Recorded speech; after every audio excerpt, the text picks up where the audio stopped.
for joining us. My name is Eric Wright. I am the Jacksonville branch manager at Stan Weaver, and I'll be hosting this webinar today.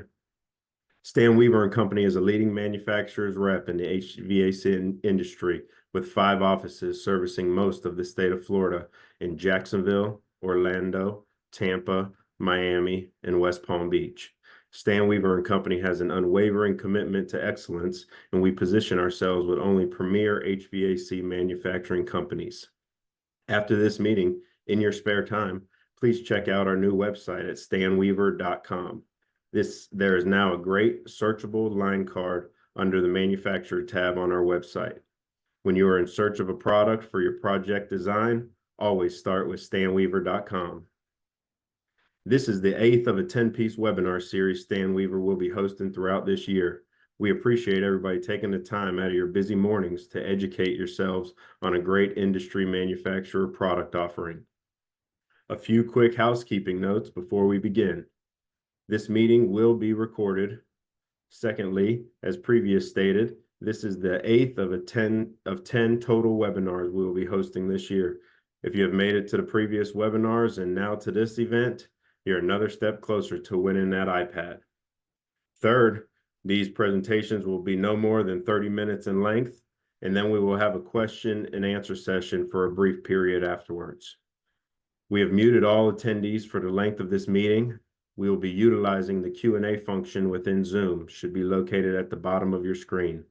If you have any questions throughout the presentation, please submit them in the question and answer section, and we will get to all of those at the end of the presentation. Lastly, there is a survey at the end of the event. Please take the time to complete this and submit the survey. We do review all submissions and use these comments to improve the series for us and all attendees. Now, I'd like to introduce our speaker and topic for the day. This gentleman started out as a journeyman in Ironworker Local 361 in New York City, then opened a specialized rigging company. After that, created 2 additional companies that now provided over 25 years of sales, installation, and service from various source capture equipment.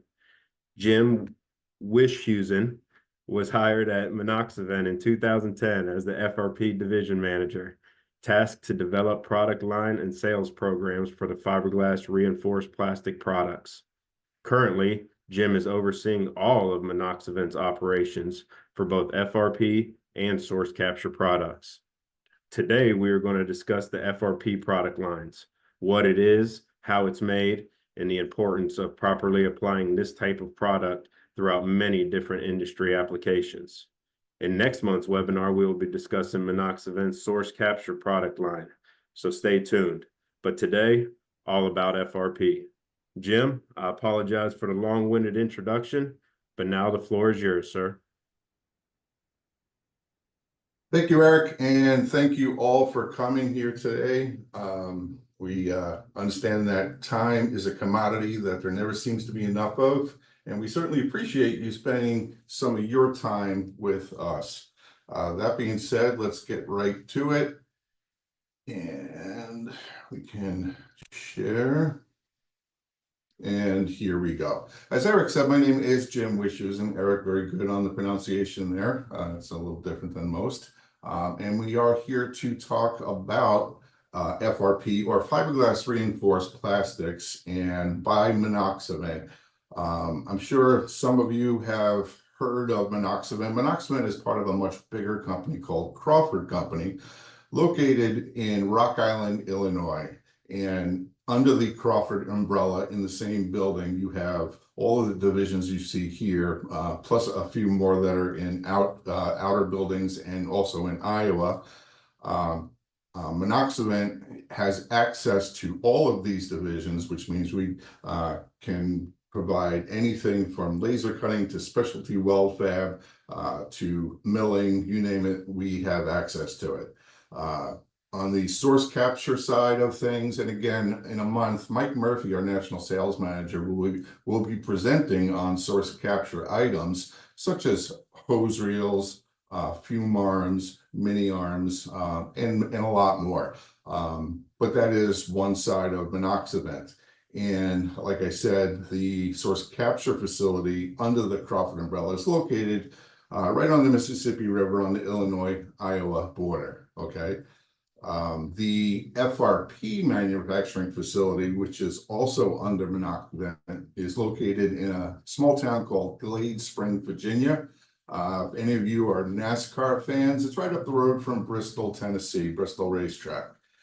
We also have 110,000 square foot of manufacturing space there at that facility. And we also do have an assembly facility right down the road from Crawford and Monoxivent in Rock Island. And this is where many of our finished products are shipped from, because you'll come to learn that FRP is made in different stages. You make the raw material, and then you slice and dice in factory manifold, depending on what the job requires. Okay, enough history. We are here to talk about FRP, fiberglass reinforced plastic. Okay, and the first thing that you have to understand, we'll get into that after this promotion. Monoxivent has over 40 years of fiberglass experience designing, engineering, manufacturing, and installing HVAC underduct and specialty corrosion composites projects. Our dedicated team of sales representatives and a top-tier support staff work with our clients from concept to completion. This dedication to our clients and our work has given us continued success in the industrial, commercial, and residential markets, and has made us an industry leader. Underduct provides the most versatile and cost-effective underground FRP duct on the market by providing a wide range of solutions, from single-wall and pre-insulated double-wall construction to meet the most demanding environments. It is ICC approved, meeting all building codes, and the Monoxivent 824 low-smoke Class 1 duct is approved for direct burial. Underduct markets for HVAC and exhaust systems include but are not limited to auditoriums, auto exhaust, banks, botanical centers, churches, high-rise office, hospitals, libraries, parking garages, residences, restaurants, schools, supermarkets, swimming pools, and zoos. For other projects, corrosion is a problem, and fiberglass is the material of choice. Corrosion Composites is a source for corrosion-resistant fiberglass fabrication. Our fiberglass laminated composites are lightweight, high-strength, non-conductive, and corrosion-resistant. They provide an excellent resistance to corrosion and offer a long service life, and are also designed for wind, seismic, snow, pressure, vacuum, and high temperatures. They adhere to ASTM, SMACNA, and other industry standards.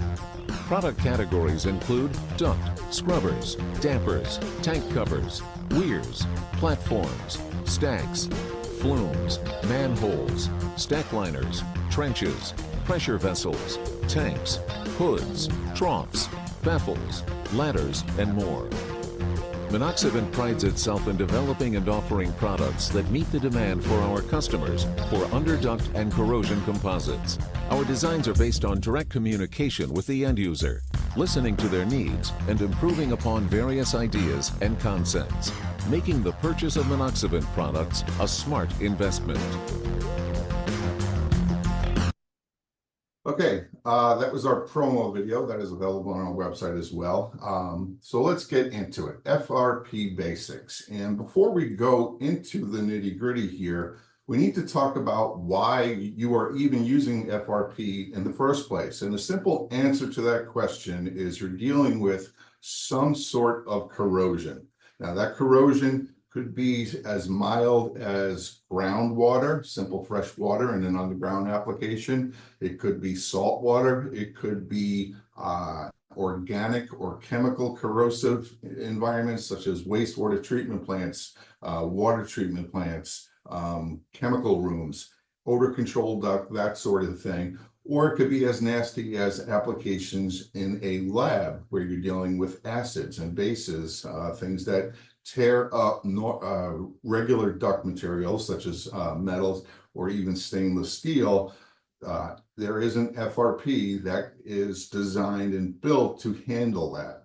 So we get this all the time. Somebody will send in a quote request. Hey, I need a price for 100 foot of 12-inch FRP.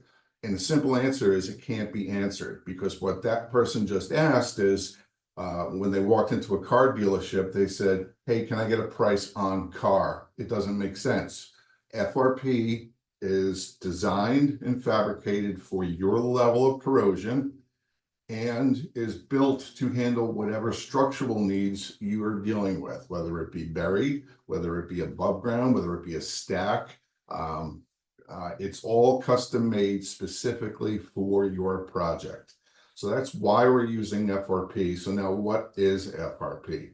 The traditional definition is it's a combination of some type of fiber, and there's many kind of fibers. And those fibers are embedded in a polymer matrix. And that matrix is always a thermoset resin. And by the term thermoset, that means set by heat. It starts out as a liquid, you add a catalyst, heat is generated, it's an exothermic reaction, and then because of that heat, that liquid then turns to a solid and it's irreversible, okay? Now, there isn't just one resin in the world, there's many different resins, hundreds in fact, okay? But the resins are what provide your corrosion resistance, whether it be chemical or organic or just moisture. And these resins, once they're hardened, once they're cured, are very strong in compression. You can't squish them, all right? For today's discussion, we're going to be talking about vinyl ester resin, acrylic resin, and actually a blend between the two of them. And you'll see why we use each one for different applications. When it comes to fibers, like I said before, there's many different types of fibers, but the majority of the fibers that we use is silica glass, okay? And that comes in many forms. It comes in Veil, which is a very fine mesh glass, holds a great deal of resin. That's usually used on the inside or the inner layer where the airflow is, because it does hold a lot of resin. Then there's mat, which is called chopped mat. It's a random mat of fibers, glass fibers. That's usually in your structural. And then there's roving and filaments, which are also used in your structural as well. Roving is kind of like, think of a basket. It's thicker. It's usually used on larger FRP. And then the filaments come in different gauges. Again, there's different materials. But the long and short of it is you pick your resin for what your corrosion problem is. You pick your fiber for what your structural needs are. And because the resin is strong in compression and your glass is strong in tension, you have a very strong, lightweight compared to other materials, such as iron material, that can withstand whatever corrosion problem you're dealing with. So right there, you understand that you can make the same 12-inch FRP an infinite number of ways, different resins, different fibers, different way you present those fibers, different ways that you cure it. It goes on and on and on. All right, so how we put these two elements together, there's two distinct ways. And the most common way for the bulk of things is what's called filament winding, all right? Whatever shape FRP we're making, whether it be round or square, we have a mandrel or a mold of that shape, and it goes on a winder and it spins. And around that winder, we wrap the various different types of fibers, and we pull it through whatever resin is chosen. Here's a quick video of an actual winding process. Now, as you can see in this video, this is, I want to say, a 12 or 14-inch round, and it's a round mandrel that's spinning. And you can see behind the spinning mandrel, there's a carrier. And if you look close, there are white glass filaments coming down from behind the winder. Those come from bobbins that are on shelves, and it's going through a vat and then around the mandrel. And in that vat, they are putting a thermoset resin. Okay, you'll see him actually pour more liquid resin in here right now.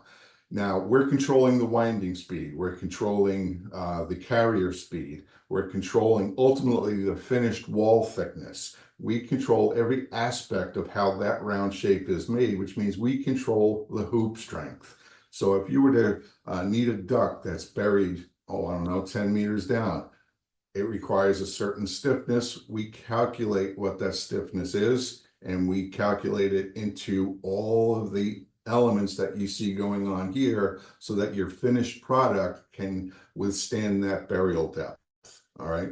Now they continue on their merry way until they get to the desired wall thickness. And once that occurs, they continue to spin it until that liquid thermoset resin, again, there it is, goes from a liquid state to a solid state, at which point they then transfer the mold to a pulling station. All right. And at that pulling station, they simply remove the core, and that metal core goes back onto the winder to continue winding. The finished FRP duct then, if it's required, goes into a post-cure situation where its heat is applied to give it whatever strength it may need for that particular application. Okay.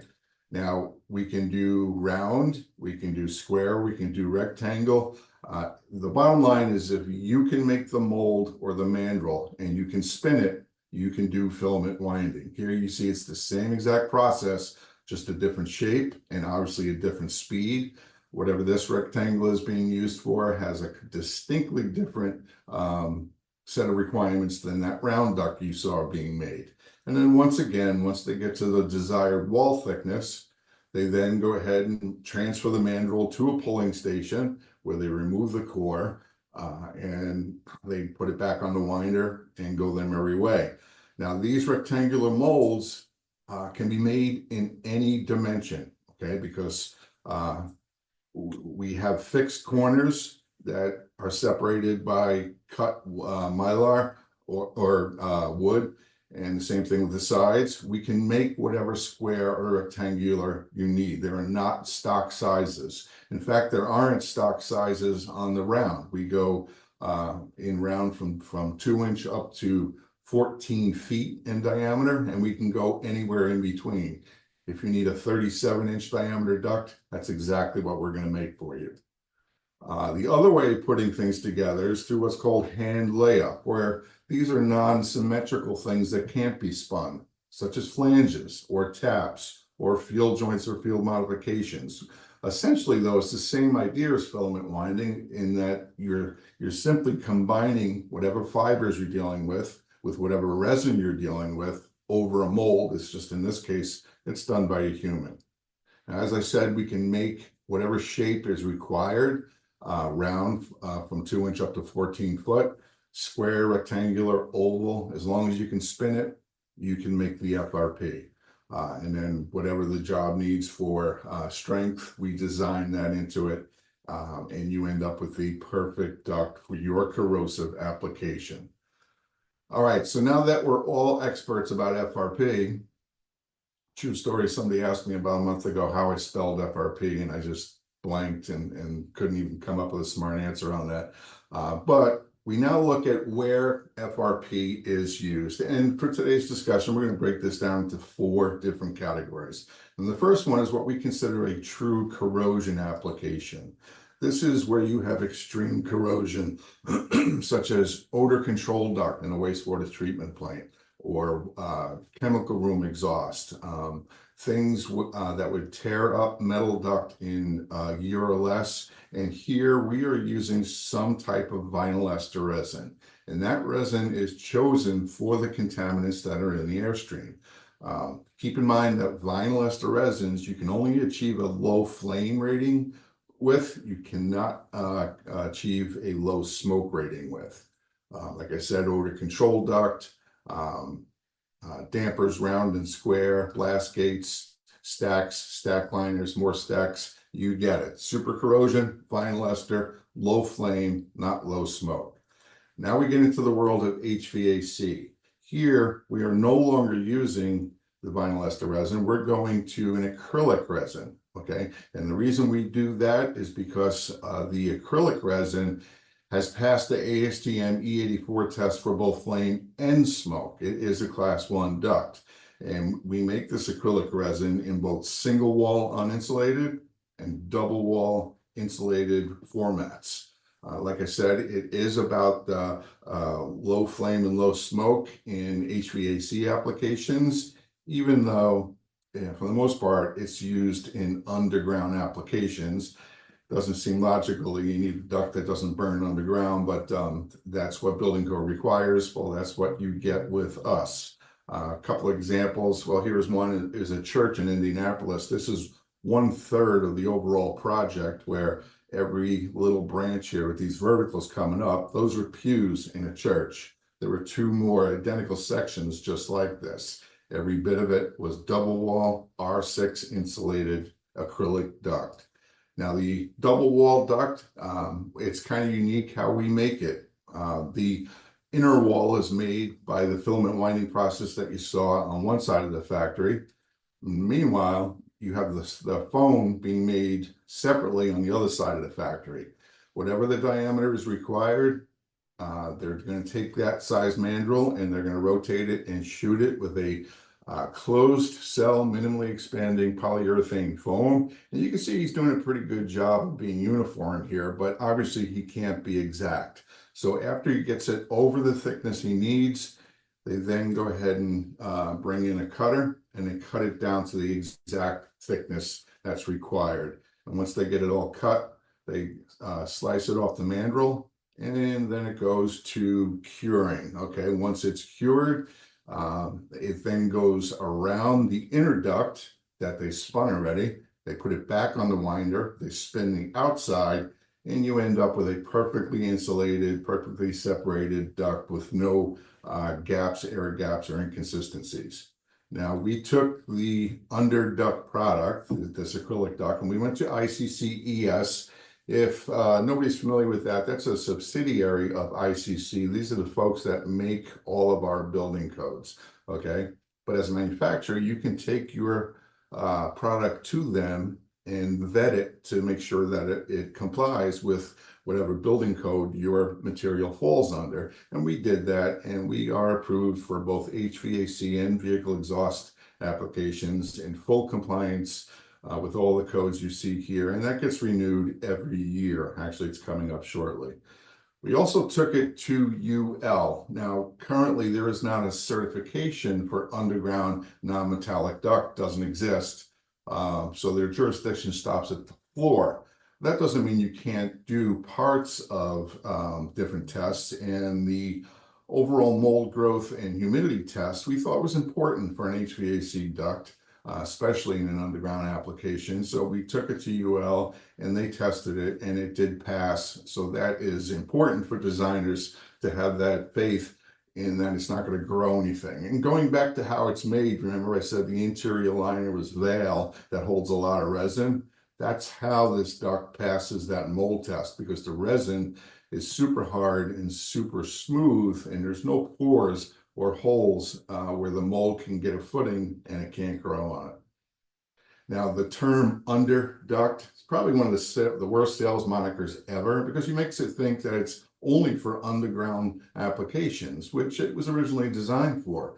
But because it passed the E84 test for both flame and smoke, it can and has been used in above ground applications. A great example is the Kansas City Zoo, a penguin exhibit. Every bit of duct coming from the 3rd floor mechanical room down through the visitors gallery out to the penguin exhibits, branching out into dozens of 10-inch 45-degree elbows, every single bit of it, double wall acrylic FRP, insulated to R6. Why was it needed? Salt water corrosion. They were concerned about duct rotting away. Why was it accepted? Because it passed the E84 test. When it comes to installing, we manifold as much as possible. If you take a close look from this large elbow, this length of large diameter with a reducer to a small diameter, these 3 taps on the side, they all came out as one piece, okay, which minimizes installation time and maximizes quality. In the round shape, it's a direct bury item. It does not need concrete encasement. And like I said, it minimizes how much labor you have to expend to install it.